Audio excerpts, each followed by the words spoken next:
Hey everybody, I'm back with another review, and this time I'm talking about Yakuza 3.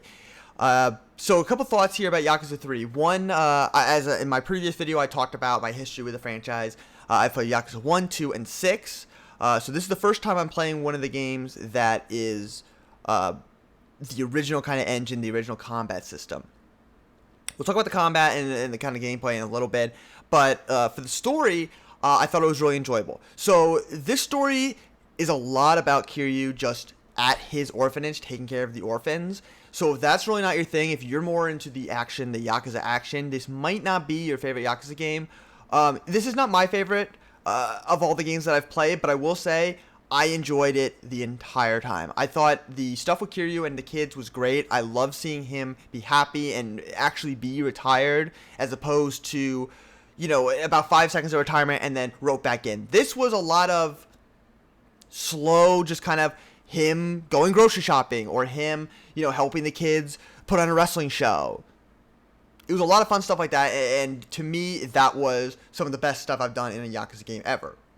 But I can obviously see that if you're just more into, you just want an action-packed, like, high-stakes story, probably not going to be your favorite game.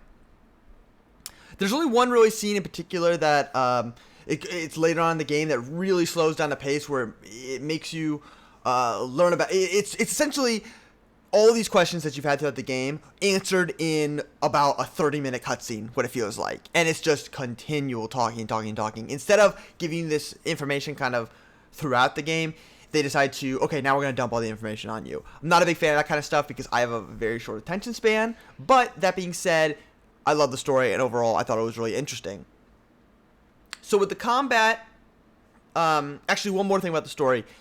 The ending, I'm not going to spoil the ending, but it does definitely, it feels like they forgot about a character, and in the last second they're like, shoot, what do we do with this character? Okay, let's do this. And it is the most, like, kind of a BS ending in the sense of something big happens right at the end of the game. It's like, oh my god. And then the credits happen, and then after the credits, it's pretty much all undone with, never mind, everything's okay, happy ending. And I'm just like, it's kind of a cop-out. I understand with video games and how long they take to make, you don't want to have this like big cliffhanger and then have people waiting for years and years and years. But I would have just done without that final scene. Honestly, it felt so unnecessary. And then with the end credit scene, it was even more unnecessary. Onto the gameplay, the combat system was definitely the worst one I've played, but to be fair, I've only played the remade versions of the game, like the Kwame, and then 6 obviously was in a brand new engine. This combat system, it just felt so, I guess unresponsive, but they've always kind of felt that way. But I felt a lot of the times like fighting small enemies was easy, and fighting big enemies was just a pain. They just were sponges to damage. The quick step doesn't really work. The blocking doesn't really work. Just a lot of things don't seem to work as intended, and it kind of just soured my opinion on it because it was just like fun, and then when you fight a big enemy, which should be this ultimate moment, kind of results in a, man, I don't want to do this. Once you've seen all their attacks, it's just kind of like, okay, now I'm just going through the process of fighting, getting hits in when I can because they block almost every move, healing a little bit, and then doing it all over again until it's over. I never really died much. I think I only died twice, so it wasn't overly difficult. It just was kind of unresponsive. Overall thoughts, I thought this game was really, really great. I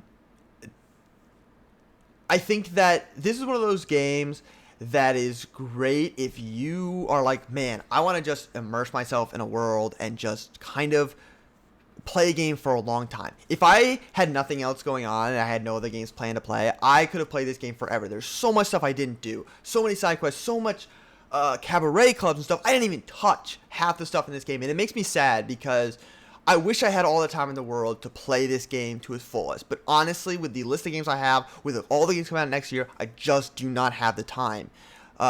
So I recommend this game 100%, and I really recommend any of the Yakuza games, but this game in particular.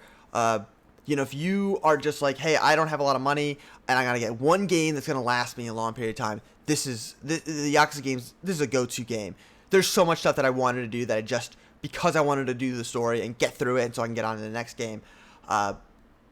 You know, I wasn't able to do. So the next game, I'm in the middle of 2 games right now. I'm doing Cyberpunk 2077, which I don't think I will finish by the time next review. But I'm also doing Assassin's Creed 2.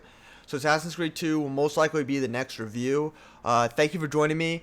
This has been Liam Looks At, which is a new review segment here on this channel. You follow me on Twitch, which the footage is all from Twitch. Twitch.tv /Liam the DM. Go ahead, follow me there for my streams. I'll be doing October streams when I have the chance. Been a little busy, but yeah, thanks for joining me, and I'll talk to you guys later.